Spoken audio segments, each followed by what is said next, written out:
शुरू से अंत तक जीवन का संघर्ष। कारागृह में जन्मे कृष्ण पैदा होते ही रात में यमुना पार गोकुल ले जाए गए। तीसरे दिन पूतना मारने आ गई। यहाँ से शुरू हुआ संघर्ष।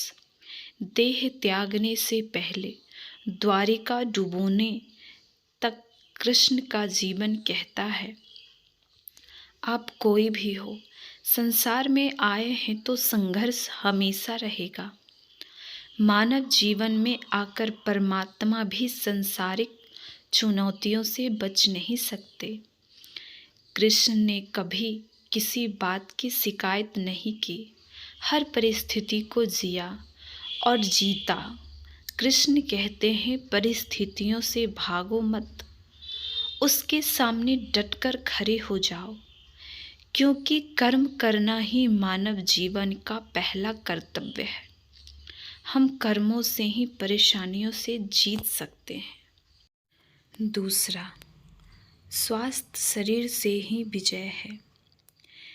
कृष्ण का बचपन माखन मिश्री खाते हुए गुजरा, आज भी भोग लगते हैं हम, लेकिन ये संकेत कुछ और है। आहार अच्छा हो, शुद्ध हो, बल देने वाला हो। बचपन में शरीर को अच्छा आहार मिलेगा तो ही इंसान युवा होकर भी बनेगा। शरीर को स्वस्थ रखना है तो बचपन से ही ध्यान देने की ज़रूरत है। ये पेरेंटिंग के दौर से गुजर रहे युवाओं के लिए बड़ा मैसेज है। अपने बच्चों को ऐसा खाना दे जो उनको बल दे, सिर्फ स्वाद के लिए ही नहीं खिलाएं, तभी वे बड़े होकर स्वयं को और समाज को सही दिशा में ले जा पाएंगे। तीसरा, पढ़ाई किताबी ना हो, रचनात्मक हो। कृष्ण ने अपनी शिक्षा मध्य प्रदेश के उज्जैन में सांदीपनि ऋषि के आश्रम में रहकर पूरी की थी। कहा जाता है कि 24 दिन में उन्होंने 24 कलाओं का ज्ञान हासिल कर लिया था। वैदिक ज्ञान के अलावा उन्होंने कलाएं भी सीखी। शिक्षा ऐसी ही होनी चाहिए जो हमारे व्यक्तित्व का रचनात्मक विकास करे। संगीत, नृत्य, युद्ध सहित 24 कलाओं कृष्ण के व्यक्तित्व का हिस्सा है। बच्चों में कोरा ज्ञान ना भरे, उनकी रचनात्मक को नए आयाम मिलाएं, ऐसे शिक्षा व्यवस्था हो। चौथा, रिश्तों से ही जीवन है, बिना रिश्तों के कुछ नहीं। कृष्ण ने जीवन भर कभी उन लोगों का साथ नहीं छोड़ा जिनको मन से अपना माना। अर्जुन से वे युवावस्था में मिले, ऐसा महाभारत कहती है, लेकिन अर्जुन ने उनका रिश्ता हमेशा मन का रहा। सुदामा हो या उद्धव, कृष्ण ने जिसे अपना मान लिया उसका साथ जीवन भर दिया। रिश्तों के लिए कृष्ण ने कई लड़ाइयाँ लड़ी और रिश्तों से ही कई लड़ाइयाँ जीती।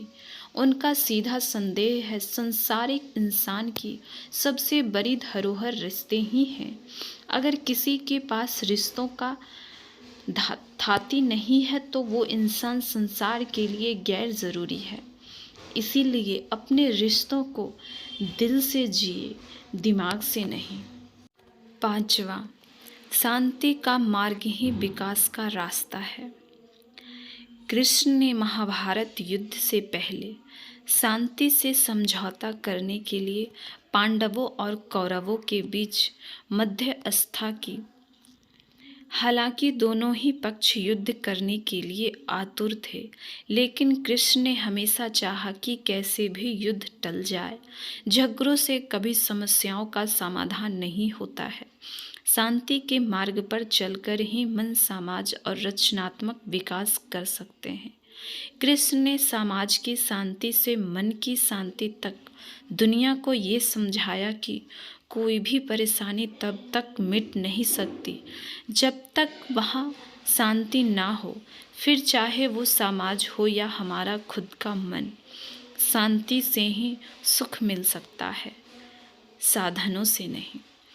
दोस्तों, मेरा ये कहानी अगर आप लोगों को अच्छी लगी तो मेरे चैनल को लाइक और सब्सक्राइब करना ना भूलें और साथ ही साथ दोस्तों को शेयर करें और बेल आइकन को भी दबा दें। धन्यवाद।